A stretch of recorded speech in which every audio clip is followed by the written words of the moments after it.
In the alternative media, I don't feel that we're getting an accurate assessment of Iran. On one side, you have Zionists who want to bomb Iran, and on the other side, you have Nazbols, a bizarre group of white nationalists who are willing to die for Iran. So in this video, I'm going to present you with information you most likely haven't seen before. Afterwards, you can draw up your own conclusions. In this particular case, you can see me talking to students of Lumumba Friendship University in Moscow.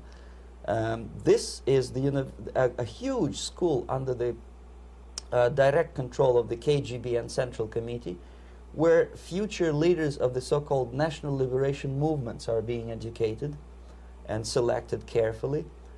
And some of them have absolutely, this, for example, is a group of students from Lumumba. They don't look like students at all. They look more like military, and that's exactly what they were. They were dispatched back to their countries to be leaders of the so-called national liberation movements, or to be translated into normal human language, leaders of international terrorist groups. KGB defector Yuri Bezmenov explained that the People's Friendship University, also known as Patrice Lumumba University, was under the direct control of the KGB, and that they would train leaders of national liberation movements. Now pay attention to this next clip. Our school prepares members of the global elite, but not just political elite. Our students are highly qualified specialists in all areas, from business and science to humanities. It's been 50 years since the university first opened its doors for the first foreign students, and the date 1960, the date of the foundation, is very significant because that's where many African countries gained their independence from colonial powers, and this university was a chance for them to acquire skills and to learn from the experience of the back then Soviet Union and establish ties. Among the alumni there are many notable high-level politicians, for instance the Supreme Leader of Iran, Alija Kameneija, as well as Mahmouda Abbasa, the leader of the Palestinian Authority. And over the years, many alumni say that the goals of the university have not changed much. The People's Friendship University was under the direct control of the KGB, and Russian state-controlled media admitted that Iran's Supreme Leader Ali Khamenei and Palestinian Authority leader Mahmouda Abbasa were trained there. Then they went back to their countries to become leaders. They were dispatched back to their countries to be leaders of the so-called national liberation movements.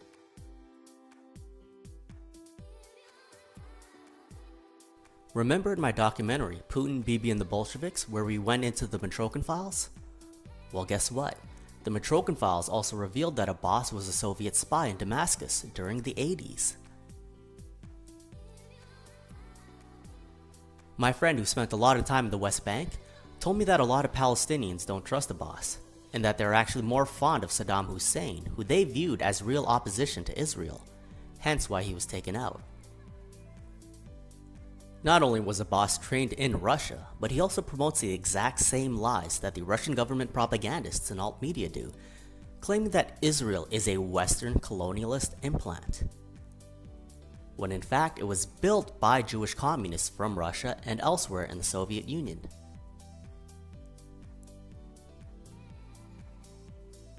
This blame the West, blame white supremacy narrative is cultural Marxist propaganda, and Khamenei promotes this as well as the Soviet PSYOP in Charlottesville.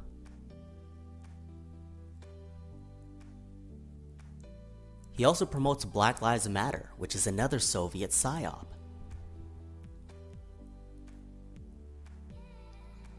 So we're seeing members of the global elite who are trained by the People's Friendship University promoting this Marxist propaganda.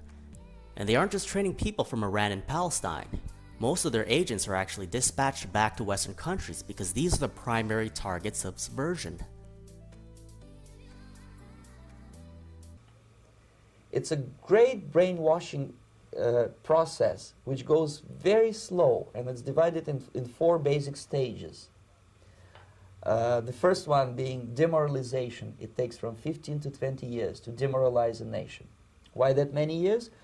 Because this is the minimum number of years which requires to educate one generation of students in the country of your enemy, exposed to the ideology of the enemy. In other words, Marxism-Leninism ideology is being pumped into the soft heads of at least 3 generations of American students without being challenged or counterbalanced by the basic values of Americanism, American patriotism. The result you can see. Most of the people who graduated in the 60s, dropouts or half-baked intellectuals, are now occupying the positions of power in the government, civil service, business, mass media, educational system. You are stuck with them. You cannot get rid of them. They are contaminated. Bezmenov explained that the KGB's strategy was to infiltrate governments, civil service, businesses, mass media, and educational systems in the West with Marxists in order to destroy those countries from within.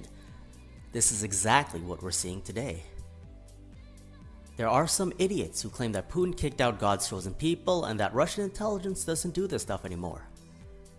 Well, here's Code Pink, whose founder, Medea Benjamin, is a Russian government propagandist that works with RT. They use the term Russia is our friend, just like how Richard Spencer, Mike Enoch, and the rest of the Nazbols did at Charlottesville.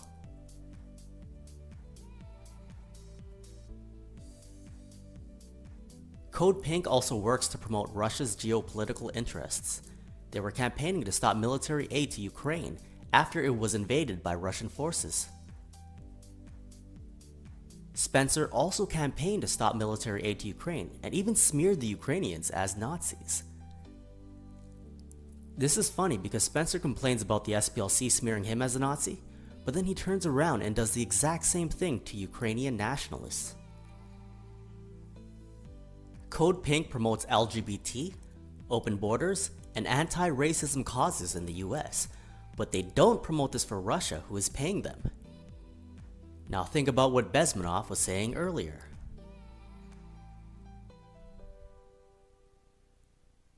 Here's Kayla Maupin, who works as a reporter for RT. He's also an organizer for the Workers' World Party, which also promotes Russia's geopolitical interests, campaigning to stop military aid to Ukraine. Like Code Pink, they promote LGBT and cultural Marxism in the US, but not for Russia, who is paying them. It's an undeniable fact that the West is being ideologically subverted, but the Nazbols are claiming that there is no subversion and that all this degeneracy we see today is just a byproduct of capitalism.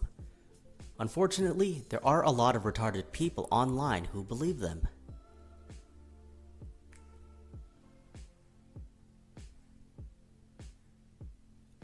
But also this kind of specter of communism that is haunting us, where we always see this as this, the big bad and we need to oppose it.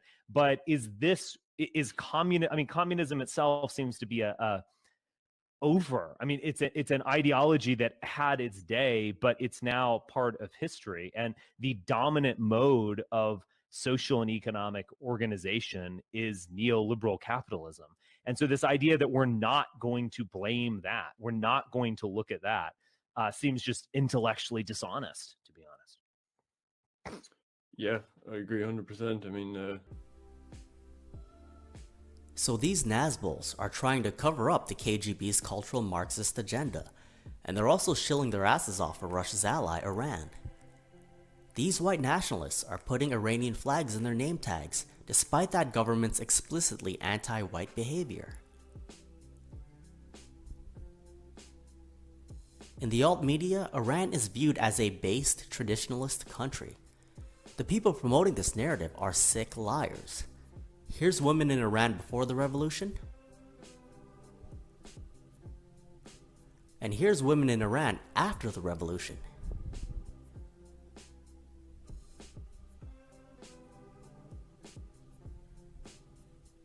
In 2008, Iran carried out more sex change operations than any other nation in the world except for Thailand. The government even provides up to half the cost for those needing financial assistance. And to this day, Iran is still seen as a hub for sex reassignment surgery. هر کی امکان داره توی یه سنی متوجه بشه. واسه من اینجوری بود که بعد از سن بلوغ متوجه شدم، دیدم که خب مثلا پسرها یه جور شدن خیلی عشق قلدری و مثلا یه جوری، ولی من اصلا اونجوری نیستم. مثلا دنیا یه جوری دیگه، یه خیلی دنیای قشنگ و کوچولویه. و مثلا دوست داشتم با دخترها قاطی بشم، ولی طرف نمیشد و من تو جمع پسرام خیلی پذیرفته نبودم، مثلا مسخره‌ام میکردن. So they call it the Islamic Revolution, but sex changes in Iran became legal shortly after Ayatollah Ruhollah Khomeini took control of the country. Is there another Muslim country that promotes and finances transgenderism? This reminds me of the Islamic Marxist Ilhan Omar, who not only supports transgenderism, but wants to lift the ban on transgender men competing in women's sports. She claims that it's discrimination.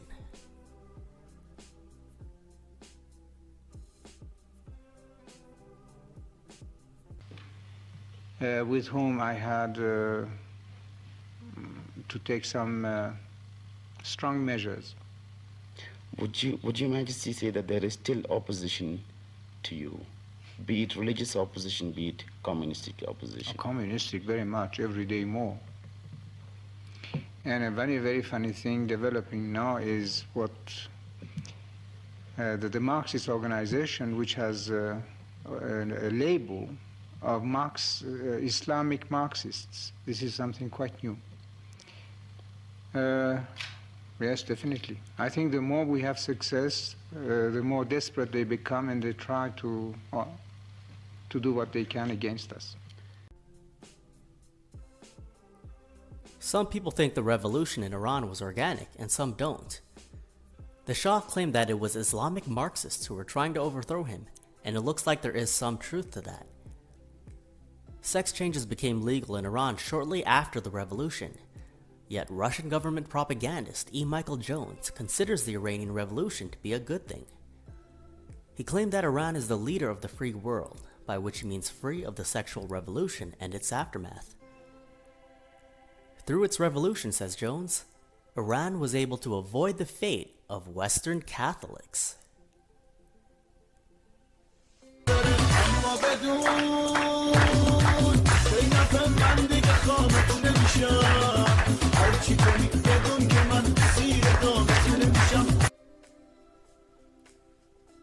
Prostitution and pornography are rampant in Iran, just like pretty much everywhere else in the world. Pornography is available on the black market, and prostitution is illegal. However, when the women are arrested, they have a choice of being sentenced and receive lashes, or they can provide a sexual favor. A vast majority of the time, the women choose the latter. So basically, the ban on prostitution is not enforced because the officers get free sex, and sometimes they'll give the women a tip. But I always feel bad afterwards. When it's over and I leave their houses, my eyes fill with tears, and I ask God, how long must I do this? How many men must I sleep with? How long must I live this way? Until I grow old? What can we do? We've sunk so low in the muck. We're at the bottom of the swamp, and nobody is helping us up. Even the highest religious police chiefs are involved. When they arrest young runaway girls, they sleep with them before taking them into the station. I've slept with the chief of the religious police myself. He screwed me twice and gave me $20. He screwed me twice and gave me 2 tens. It was really rough. It was awful.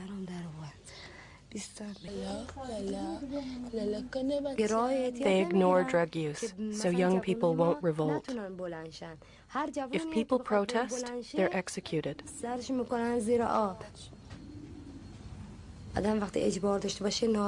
When you're oppressed like we are, of course you turn to drugs.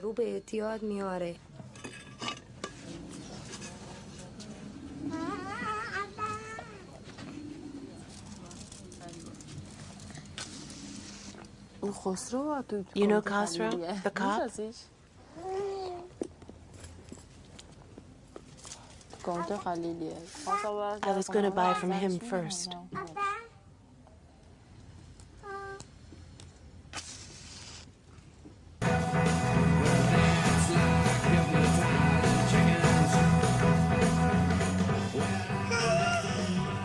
Goldfinger's better than Dr. No. Both of them are a lot better than Diamonds Are Forever. In 2014, the UN Drug Office estimated that 2.2% of Iran's population are addicted to drugs, giving Iran the highest addiction rate in the world. The Iranian regime constantly complains about police in the US. Meanwhile, they have some of the most corrupt police in the world. If their police were actually doing their jobs instead of taking bribes from dealers, they wouldn't have the drug problems that they do. And Iran's drug problem has gotten much worse. In 2018, according to Hamidreza Sarami, the managing director of the Research and Education Department of the Iran Drug Control Headquarters, 1 in 3 Iranians are treated for drug addiction.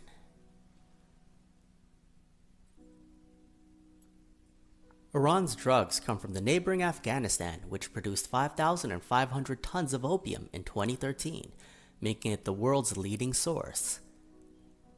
You need to ask yourself, are these drug smugglers masterminds? Or is the Iranian Revolutionary Guard allowing them in for the sake of profit? General Gholam Reza Baghbani is an IRGC Quds Force officer and the current chief of the IRGC QF office in Zahedan, southeastern Iran, near the Afghan border. He's said to have allowed Afghan narcotics traffickers to smuggle opiates through Iran in return for assistance.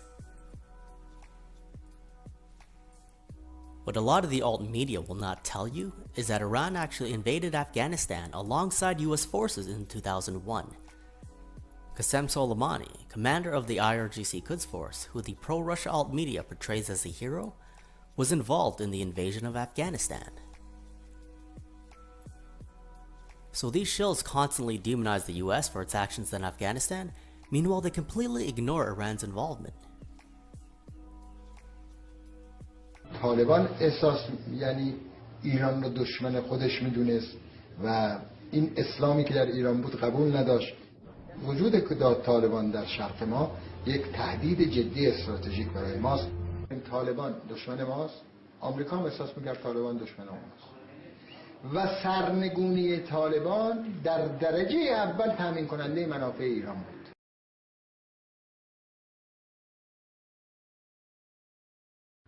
Iran encouraged its allies, the Northern Alliance, to fight alongside U.S. Special Forces. Within weeks, the Taliban collapsed. This was Iran's first major effort to help the United States, to topple the Taliban and Al-Qaeda. This would have been impossible without Iran's help. Former Iranian Vice President Mohammad Ali Abtahi admitted that regime change in Afghanistan would have been impossible without Iran's help. And former Iranian President Ayatollah Khatami admitted that toppling the Taliban would serve the interests of Iran.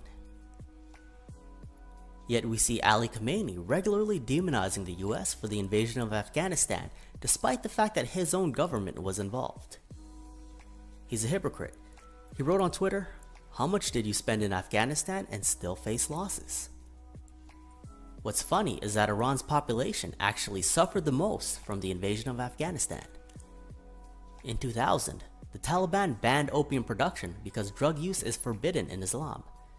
You would think that Iran would support this or at least not interfere with it. Instead, the IRGC helped overthrow the Taliban. Then the IRGC allowed Afghanistan's opium to flow into Iran.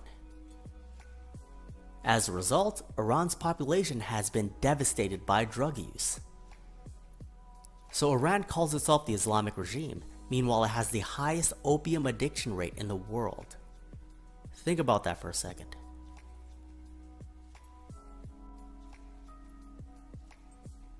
Black Lives Matter, which is admittedly a Marxist organization, uses the communist fist in their logo.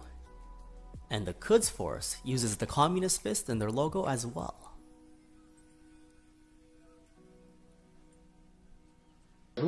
احساس دشمنی با صدام نمی‌کنه. صدام دشمن ما بود، بنابراین ما هم می‌خواستیم که صدام از بین.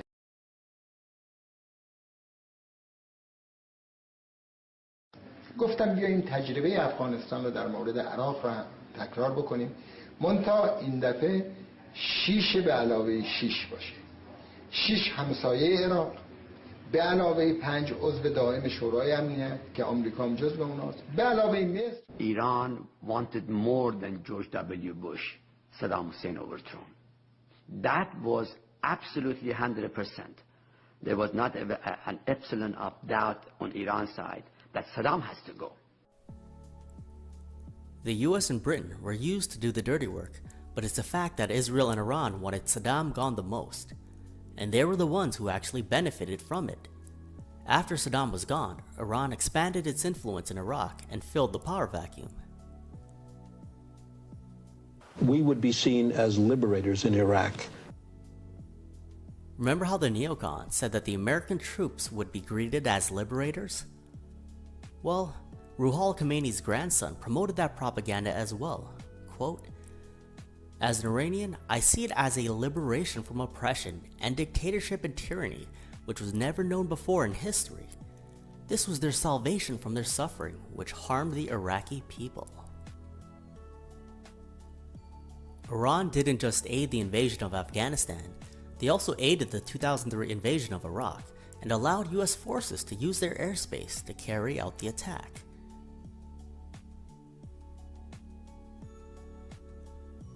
The meetings were held in Geneva with then Iranian ambassador to the UN and current Iranian Foreign Minister Mohammad Javad Zarif. This is according to Zalmay Khalilzad, former US ambassador to the UN, Afghanistan, and Iraq.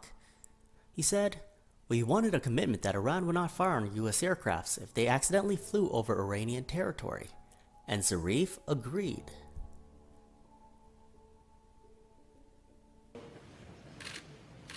Mr. Zarif, do you recognize this?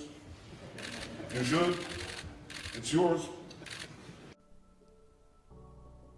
Zarif criticized Bibi and Bolton for being conspirators in the disastrous Iraq War, but in reality, he conspired with them. Iran chanting death to America and death to Israel for what they've done to Muslim countries is extremely hypocritical.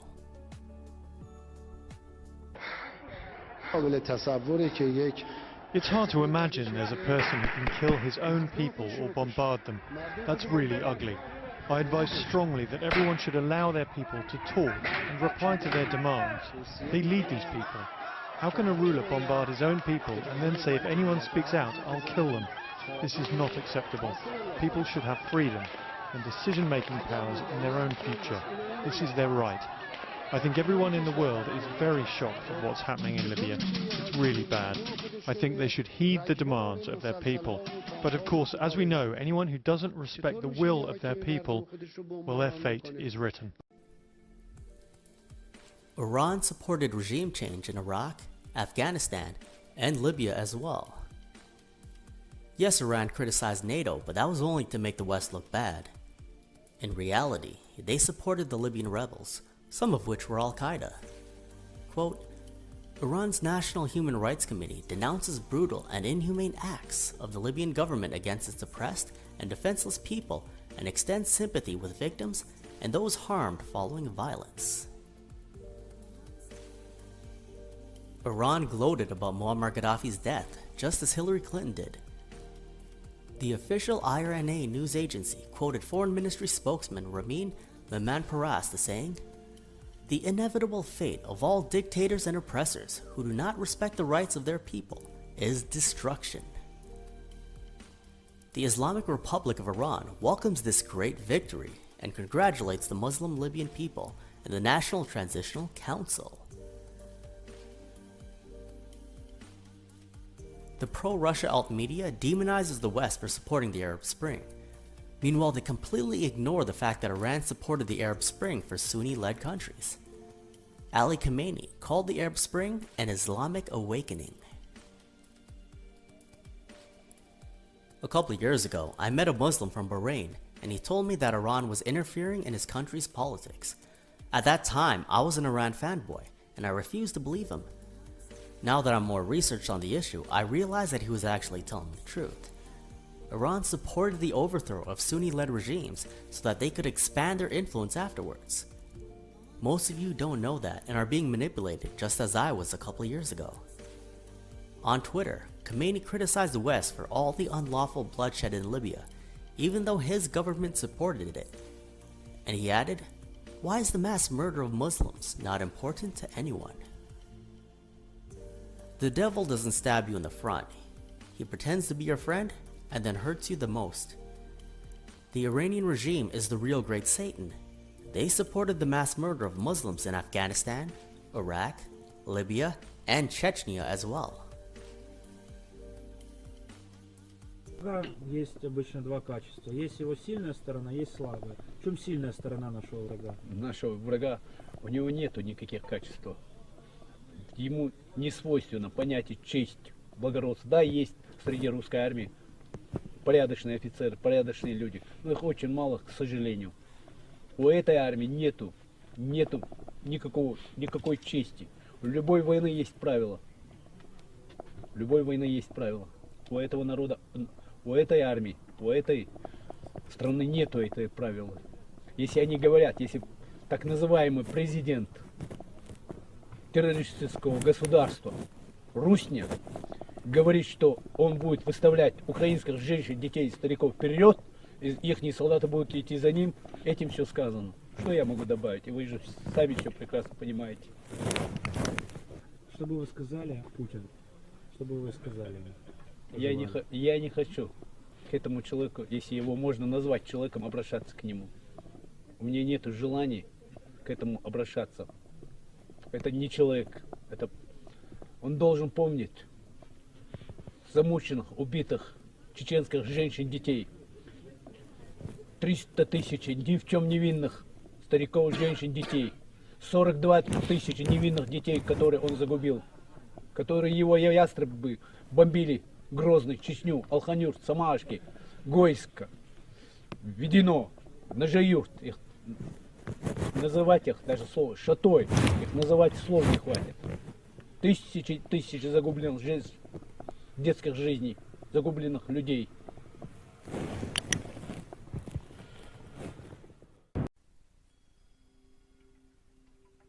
As the Russian military dropped leaflets on Grozny warning residents that they would be considered terrorists and would face destruction from massive artillery and air attacks unless they evacuated the city, then Iranian Foreign Minister Kamal Karazi announced on arriving in Moscow, "The Chechen crisis is a domestic Russian problem, but in view of the concerns expressed by the Islamic world over this continuing crisis, we hope to be able to address the problem of the refugees in our meetings with senior Russian officials." The OIC considers the issue of Chechnya as one which falls within the framework of Russia's territorial integrity and internal affairs. Iran supported Chechen refugees, but they refused to actually condemn Russia for its bombing campaign of Chechen Muslims who didn't want to be a part of Russia after the Soviet Union decided to collapse itself. The Chechens had no obligation to be a part of Russia, and Putin false flagged them. It's in Iran's constitution that they have the duty of directing all their resources to several goals, one of which is the fraternal commitment to all Muslims and unsparing support to the freedom fighters of the world. But as I've shown, they will take the side of Israel or Russia over Sunni Muslims, then pretend to care about the Muslims who died. During a stop in Pakistan, Zalim Khan Yandarbiev, then president of the Chechen Republic of Ishkaria, said that he was visiting Muslim countries to request assistance for his government. He would not visit Iran, however, because, quote, "Iran is playing the role of the agent of Russia. It is helping the Russians against the Chechen people." He wasn't lying. The supreme leader at that time, Alija Kameneija, is a trained asset of the KGB, and the Russian state-controlled media corroborates this. According to KGB defectors, 90% of Patrice Lumumba University's faculty and staff receive their paychecks from the KGB.